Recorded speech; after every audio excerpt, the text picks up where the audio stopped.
What should I do next? I'm going to do Flood Escape. I'm going to do Flood Escape again, do the hard difficulty and the extreme. Then, I don't know what to do. I know what to do. Have a nice break. Oh yeah, that. Hasn't it been a year now? Somebody.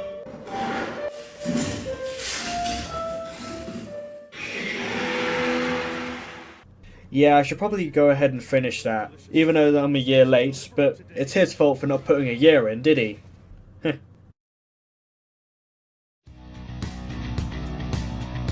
Hello everybody, it's None09 Career here, and welcome back to Flood Escape. And just in case you just came from the medium video, this is just a year ahead. So that's why a lot of stuff has changed. That is why I look like this, and not wearing the Flood Escape suit. But whatever, a year ahead, I'm doing this again. So I did not forget about it, Mr. FE-Fan76, but enough of that, let's quickly go on with the rules. Rule number 1, I must be alone. Rule number 2, no items, because the gravity coil is still bloody powerful. And rule number 3, no glitches. Self-explanatory. Number 4, shift lock is allowed. And finally, rule number 5, playing on PC, because I don't hate myself. Again, there's nothing else to really say, except please like, comment and subscribe. As well, join the Discord server, link in the description. And let's begin.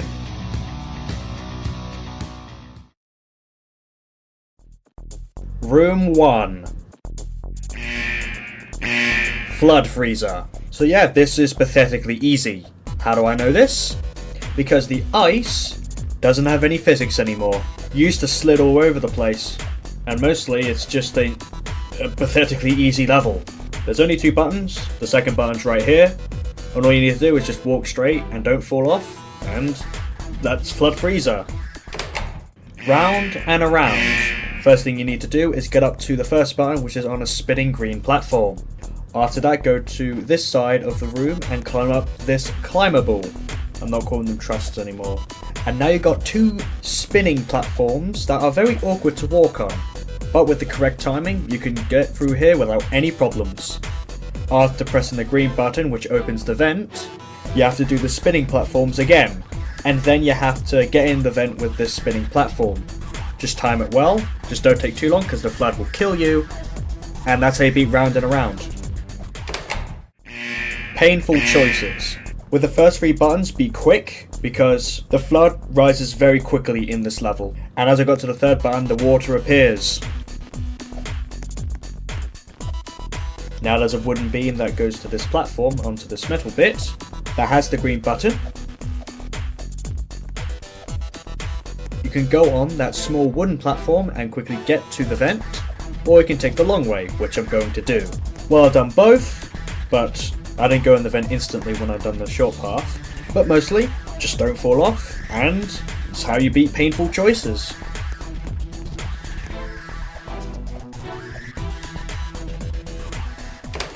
Scattered platforms. This is pathetically easy until the last jump, which you need to time your jump. You jump early, then hold W, and you'll get in perfectly. And that's how you beat it. Tightrope training. If you're good at walking straight, this is easy. And getting to the green button to open the vent is easy as well.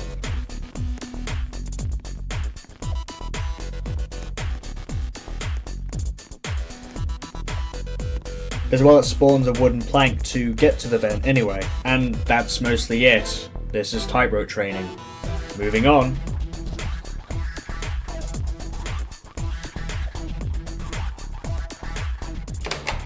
The final level at room 1, which is weaving, is actually kind of challenging. At the start, you press the first button, then you climb this truss and weave around to get to the second button. Weave back again and climb this truss here. Turn around and follow this path to get to the 3rd button, which is below here. Now go back to the way you started, and get to the 4th button, which is possible to get now. Do a bit of platforming to get to the vent. The vent is closed, so we need to walk past it, and get to the green button, turn back, and that's how you beat weaving. Now on to room 2.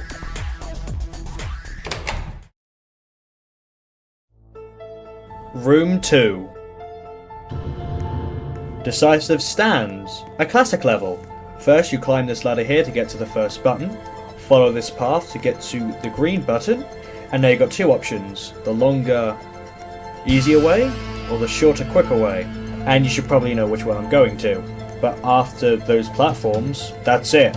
That's how you beat Decisive Stand.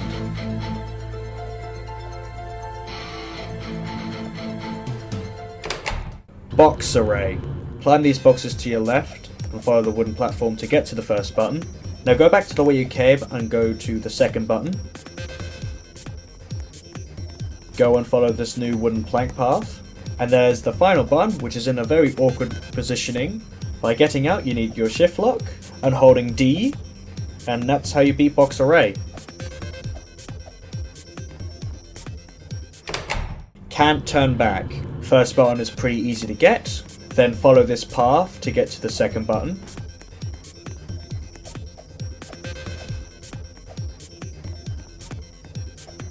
Then go to the newly spawned path and get to the green button.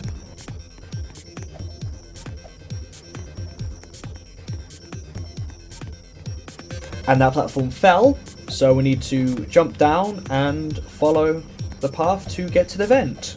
The flood was very close, but I escaped alive, and that's how you beat Can't Turn Back. Empty Theatre.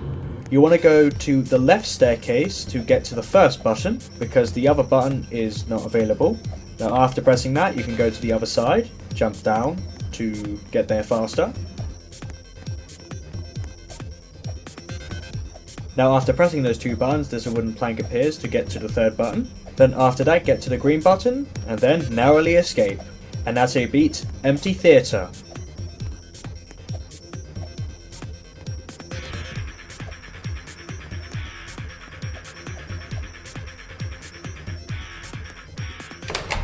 Trust me. Strafe around here, then do a couple of platforming to get to the first button. Jump down and climb the climbable that you strafed around, and the second button is right here. Now turn around and go and get the green button. The vent is now open. The water is very close, but if you're fast enough, you can just escape. And that's how you beat Trust Me. And now on to room 3. Room 3. Concerning Heights. Another classic level. First button is right here, then climb the staircase. Drop down to the stone platforms and follow the path to get to the second button.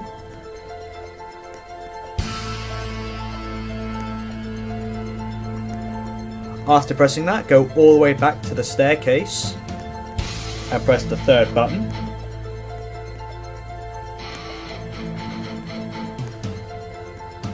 After pressing that, the climbables will appear and you have to climb up very high. And then get the green button, turn around, and that's how you beat Concerning Heights. Very long, a bit confusing, but if you know what to do, it's very simple.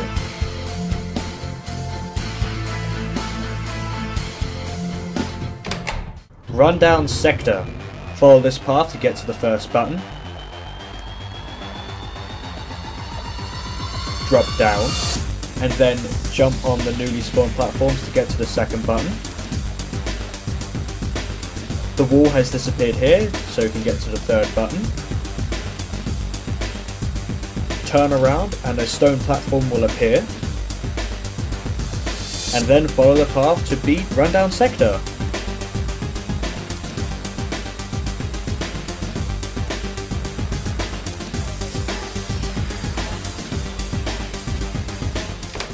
Damaged Structures, the hardest one of them all. It's hard because how narrow these platforms are. After the first button, there will be a platform that spawns to get to the second button.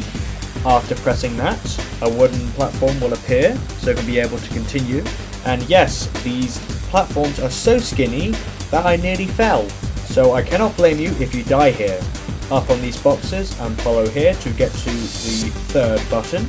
turn around and these spawn platforms will appear that are the final jumps to beat damaged structures.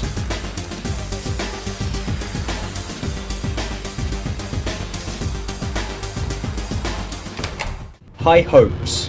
Go around this circle platform and the first button will be there. Now go all the way back and climb this climbable. Do some platforming to get to the second button. Then turn around and follow the metal path. Climb this climbable, then jump off it to get onto this platform. Then do some platforming to get to the third button.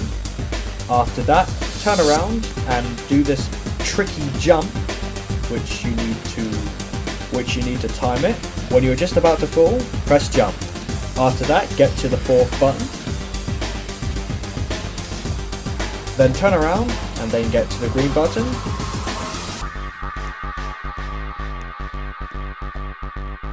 Then turn around and get to the vent, and that's how you beat high hopes.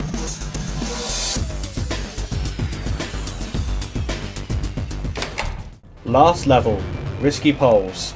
Get to the end of the vent, then turn around and get on this box, then go on top of the vent, then follow these wooden platforms to the first button.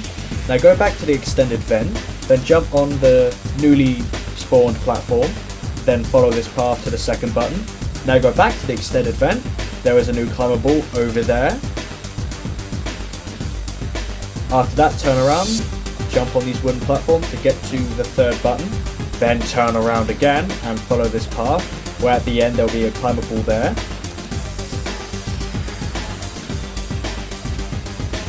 After that, these climbable poles that you need to climb on to get to the wooden platforms over here, and on these wooden platforms is the fifth button. After that, a wooden platform has appeared, jump on it to get to the green button. After pressing that, just get to the vent, and that's how you beat risky poles. And that's it. That's the entire video. Compared to Super Checkpoint, this took me at least 2 hours just to do the entire over-commentating stuff. And I will say, this is a billion times easier compared to Super Checkpoint. But Flood Escape 2 is a lot harder than Super Checkpoint, so that'll be fun when I do it one time. But with Flood Escape, the original, one more video to go, which is the extreme video, then that's Flood Escape done. I don't really need to go back to it. Oh, and yeah, at the beginning of the video I showed a little bit of the animation. I used a bit of Moon Animator. I want to give it a shot and see how it looked. It looked alright. I could probably do better, but as of right now, first time, it looked alright. But enough of that. I got another video to make, and then I can do something a bit different. So if you do like this video, please like, comment and subscribe, and join the Discord server. See you on the extreme difficulty video, and bye. Have a great time.